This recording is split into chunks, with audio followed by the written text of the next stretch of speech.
Information. Let's talk about the law and order in Canada and some details coming in. The money shortage is stopping police recruitment. The local economy is under a lot of pressure, and the Trudeau administration has also come under intense criticism. Law and order is also a problem after Trudeau entered, which has seen repeated instances of violence.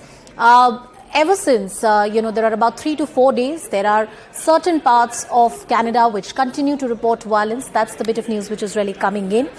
Let's talk about the internal economic right now and the criticism for the country. The opposition there in the press there has severely criticized Trudeau for his financial mismanagement when it comes to the extremist elements and the kind of money which is has been one criticism of the Trudeau administration, that they have not been able to allocate the resources properly. In Surrey, which is one of the county areas, it has been reported that the extremist elements and the extremist instances have only risen, and the crime rate has gone up sharply in this particular area. This is also one geographical region where you have a lot of Sikhs, more importantly, Khalistani sympathizers living in that particular area. The police is a mute spectator due to being overlooked.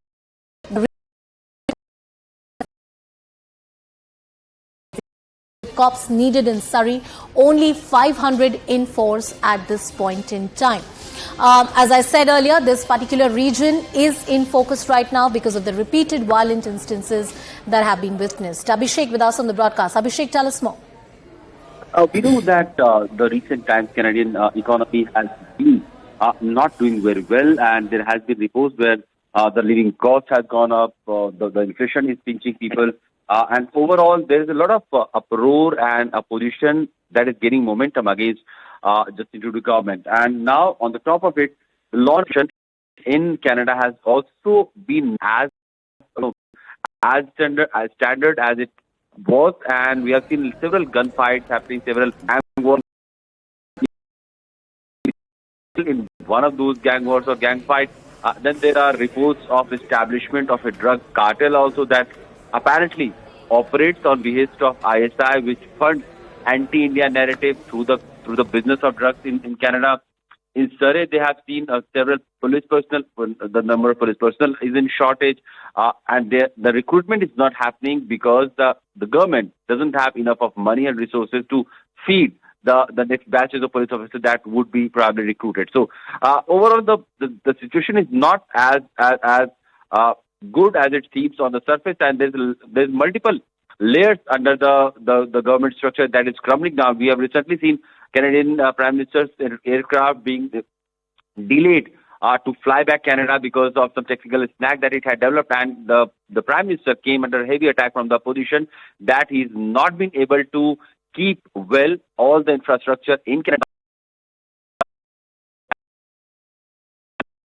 Just a symbol of overall infrastructural development and the maintenance of the government infrastructure across Canada. When it comes to law and order and the manner in which Khalistani elements have been allowed a free run, what exactly are the overall numbers telling us about the law and order situation, especially in some parts of Canada? We have seen attacks happening. We have seen several videos those which have surfaced in the recent months where people were stabbed on the streets. The irony is that in several of these cases, there has not been much of action. There have been certain, instigation against Indian communities. The instances of Khalistani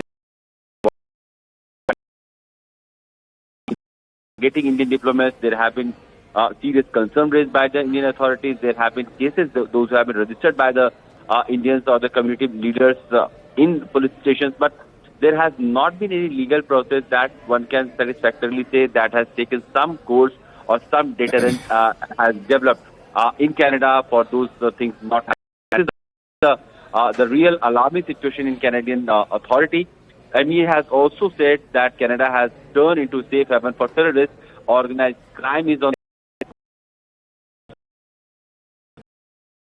Trudeau needs to take stock of the situation that is really burning in his home, rather than focusing and trying to distract their own audience by some airy allegation that he's trying to put against a country which has been strategic partner of Canada, which has been a very critical partner of Indo-Pacific in the Canadian Indo-Pacific strategy as well.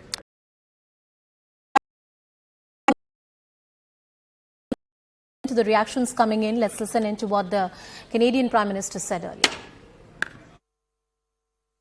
Over the past number of weeks, Canadian security agencies have been actively pursuing credible allegations of a potential link between agents of the government of India and the killing of a Canadian citizen, Hardeep Singh Nijjar. Last week at the G20, I brought them personally and directly to in certain terms.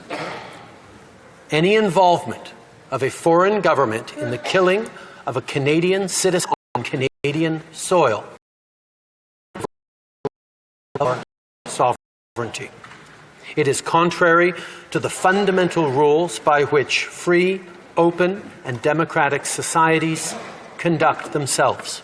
In the strongest possible terms, I continue to urge the Government of India to cooperate with Canada to get to the bottom of this matter.